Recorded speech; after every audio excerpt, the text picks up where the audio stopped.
नमस्कार। आज नवेम्बर मास 17 तारिख रविवार। आज अनुचिंता विपत्ति समय रे भय करने उचित नुहे। भगवान को सृष्टि रे दिन रात्र हेला परी जीवन रे सुख दुख और विपत्ति लगी रहे, सेतिपई चिंता करंतु नहीं। गोटे पात्र रे बहु लोक एकत्र बसी भोजन करने उचित नुहे। पूर्व जन्म रे मनुष्य क्यों दशारे थिला ताहा जଣା नहीं। ताहार कुसंस्कार खाद्य रे आसी थाए। एपरी नीच कर्म करिबा द्वारा मनुष्य रोगाक्रांत होई थाए। केवल श्री जगन्नाथ मंदिर भितरे समस्ते एकत्र मिसी महाप्रसाद सेवन करि परिबे, यह विज्ञान सम्मत अटे। साधनारू सिद्धिर मूल लक्ष्य होउछि जे मनुष्य को आज्ञाकारी पुत्र, सेवाकारी भार्या एवं तपस्वी माता पिता मिले। तपस्वी मनुष्यर जीवन रे कौनसी जिनिसर अभाव रहे नहीं।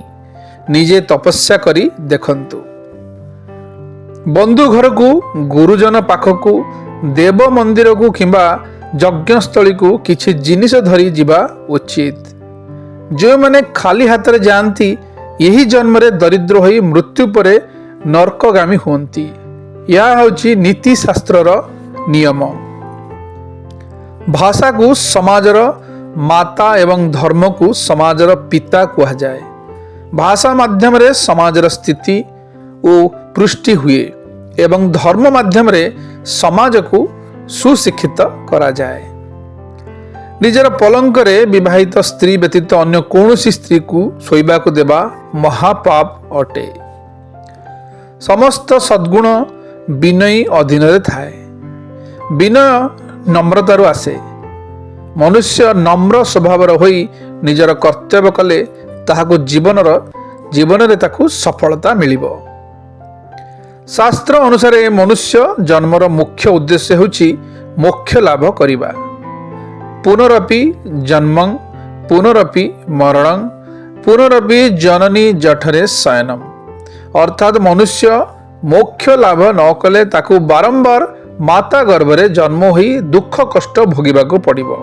सेथिपई जीवन रे आत्मज्ञान लाभ करिबा उचित। आत्मज्ञानी ही मोक्ष लाभ करे।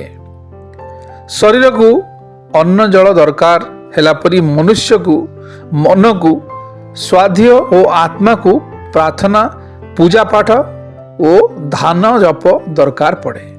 कारण आत्मज्ञान ही मनुष्य को सुख शांति दिए। निजे करिथिबा कर्मर फल समस्त को आजी नहीं तो काली भोगिबाको ही पड़िबो। एणु जीवन रे सत्कर्म करिबा उचित। सबु शास्त्र रे कर्म फल विषय लेखा जाइछि।